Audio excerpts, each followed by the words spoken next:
Hello! In the last video you saw that I bought this C5 ALLROAD for parts in order to bring that guy back to life. So if you're new to the channel, I picked up this ALLROAD for a little over $2,000 with some major issues, such as the fact that the car caught on fire. That was caused by a lack of heat shields on top of the exhaust and downpipes, right where the turbos are, and the wire harness caught on fire, which I've since replaced and fixed. Well, not replaced, I fixed the existing wire harness. And since then the car has been driving pretty good. I tuned it to stage 2 using Brad Watkins tune. If you're not familiar, Brad is a tuner at German Tuning. So now this car is stage 2, it makes all kinds of fun noises. We gotta, finish bringing this thing back to life. First thing first, the car did not come with bumpers. Luckily, our parts car did, so we're gonna install those because like literally 15 minutes ago, I had a tow truck come by and he didn't say anything. He just like pulled in a lot and then turned around. And I'm not sure if he was here for one of my cars or for something else, but there is a decent chance that one of the neighbors, not in these units, but maybe one of the apartment buildings behind me, called the tow truck on me because this car doesn't look very presentable and I'm technically not supposed to have cars taken apart outside. So I think he pulled up, he saw my dealer plates on the car and he turned around. And that's if he came here for me. Entirely possible that he didn't. I'd rather be safe than sorry. Plus in general, I need to fix this thing. So, and we're not gonna be needing this. So looking at these bumper supports, this doesn't look correct to me. I think there's supposed to be something in here, and we might have to just reuse these struts off of the parts car. And technically I'm not supposed to be working on cars outside either. But as you can see, we have a bit of a space issue right now. I might be able to take this apart. Maybe just unscrews. I suppose I could just take these things off.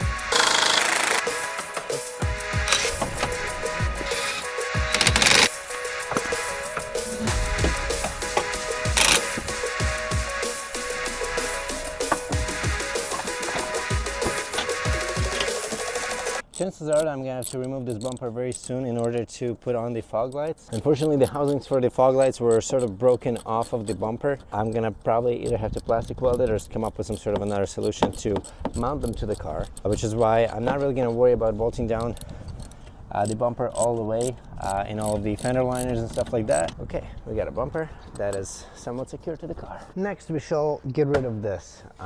As much as I like Euro plate holders on American cars, they're just not convenient. So the hatch is the same. I'm not sure if the previous owner swapped the whole hatch or just the plate holder, but I just don't want my plate hanging on like this, especially once I put the rear bumper on. There's no way to secure it. So we're just gonna put the plate holder off the parts car from the North American market. As far as I remember, everything is held in by tabs except for these two screws right here on the handle. So we're gonna get rid of those.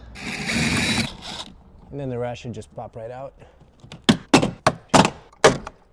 I think I'd rather not remove this trim here in order to access these nuts. They're gonna be a little hard to get to, but I think I'd rather do that than remove this trim piece right here. I think we should be able to get in there with a deep socket. Using an open end wrench for this is gonna be slow and painful, but I think I'd rather do that than remove the trim piece and risk breaking something.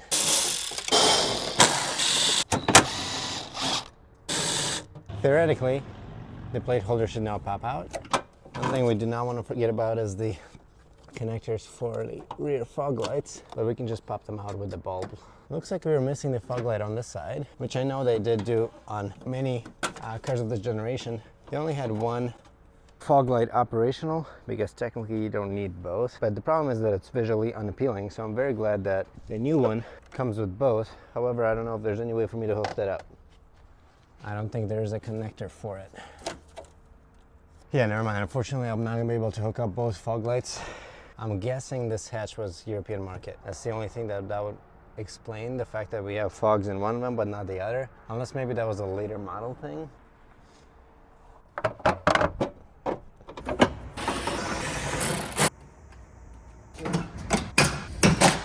I know there's clearly supposed to be a cover here. So let's go and see if the parts car has this. Good enough for me. It's pretty clear to me that the parts car was used for some sort of a general contracting uses. I've got this vinyl paint and we're gonna try and see if this is compatible with the surface. It is very stuck on there and chances are it's just gonna rip out this fabric.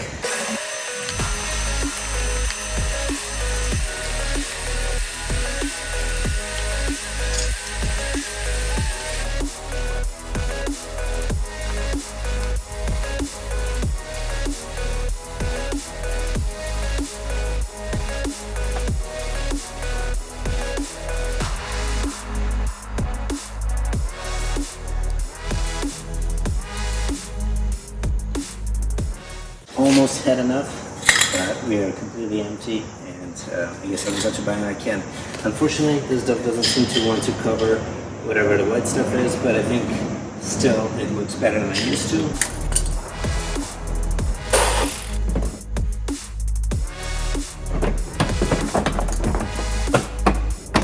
So behind this cover here, we have, I want to say 5 of these studs, on which we just have 10mm nuts. They are really hard to access. Like it is, this side is significantly easier than this side, because here we have, oh well, I guess this car is missing the amplifier.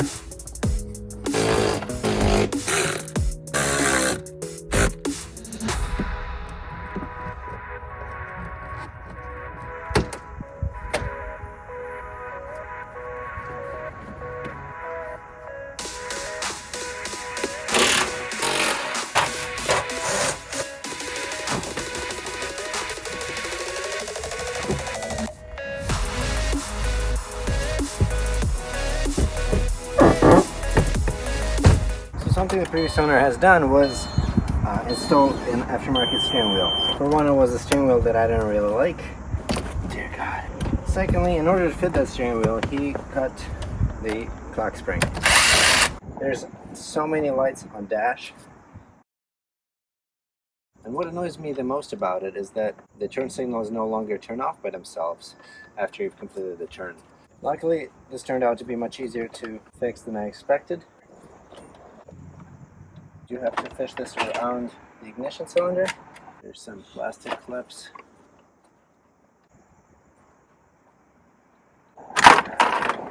The stock clock spring has an additional connector here that I don't have on my clock spring. I'm not sure what that has to do with. I never actually saw what the steering wheel on this car looked like. Both of these cars were Tiptronic originally. Honestly, no idea what that is. We're just gonna hope that it's nothing too important, and we're gonna keep that connector right where it is. Now I have two options. I could use this B7 steering wheel. I know it doesn't have an airbag, but I actually have a friend who is willing to sell me one. However, the connectors are not going to be the same because this is off of a B7, either A4, S4. I think maybe for time being, I'm just going to use the stock one. Let's just do the stock wheel for now. I think that will be the easiest option.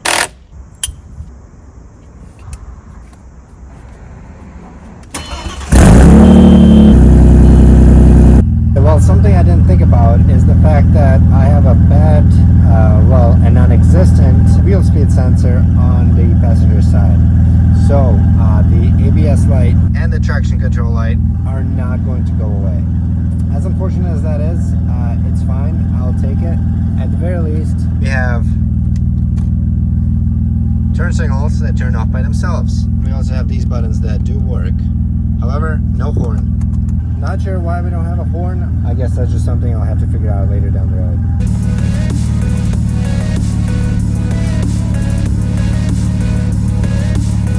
We have to figure out our seat bracket situation. This is going to be a very fun project because I've never welded in my life, and I am going to have to weld some sort of a seat bracket. As you can see, the previous owner of the car already started. However, it is certainly not finished. All seats but the driver's one are completely loose. And there's some other odds and ends that we are going to want to take care of, but for now I think this is pretty good. The car is pretty drivable. The only issue we have is the wheels are extremely out of balance or bent.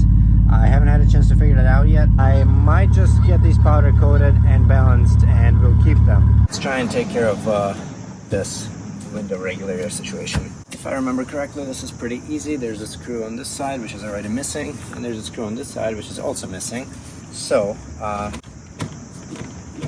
theoretically this should just pop right up, just like that. There's also no guarantee that this thing works. Quick test.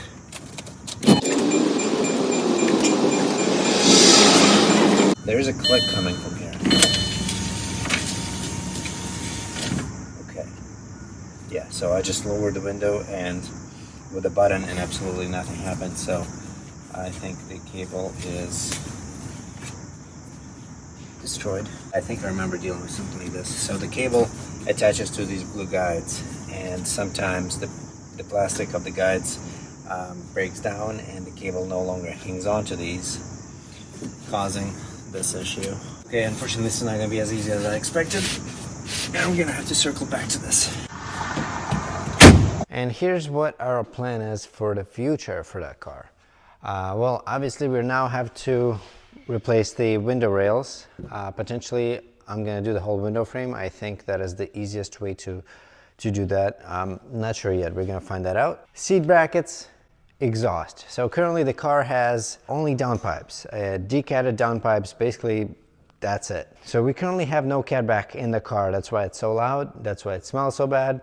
And it ends right under the car, like right around the cabin area, where it's just annoying, and it's a little too loud for my taste. Maybe it would have been better if the sound was coming out of the back rather than right under the car, but currently the drone is awful. I did remove the stock exhaust from this car, which we have right here. However, I think it is of a smaller diameter than what I need, and I don't know if this would actually work on my exhaust. Not to mention the fact that I think the catalytic converters were cut off at some point from this exhaust, and I think the pipe they used to replace those is even thinner. Potentially I wouldn't even need this as long as I can cut it off at those clamps up top, but still, I mean, this exhaust, first of all, is extremely rusty. Secondly, it's stock, so even with those cats being gone, it's just not going to sound very good. My B5S4 for some time had downpipes with no cats on it, with a stock exhaust, and the sound is just, it's not too impressive.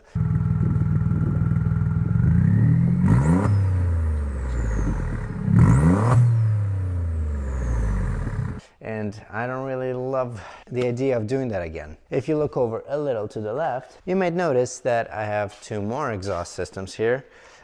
These came off of a Touareg. This is gonna go back into mine because it has no resonators, and I like that. But this one, I think this is the appropriate sized pipe. What are the chances that I'll be able to piece together an appropriate exhaust for the ALLROAD with this, with my absolute lack of welding skills? They're very low, but I might give it a shot. We'll see. I don't have my mind made up. I might just straight pipe it, might have somebody straight pipe it. I might buy an exhaust system for it. That would be the best case scenario, but I just currently don't have the money for that. Speaking of money, I've got to either sell the B5S4 or the ALLROAD, and I don't know which one I want to sell. Both need some work to be complete. Both are fantastic cars, and the B5S4 is significantly more powerful. It's significantly more modified. However, it's not a wagon. If it was an Avant S4, no questions asked, I would have kept that, but it's not, and I'm very torn. I'm very torn between what I want to keep, and I really can't let myself keep both. As much as I want to, I can't do that because I need to keep this place running. Anyway, thank you very much for tuning in. I hope I'll see you again. If you enjoyed this, please subscribe and have a good day.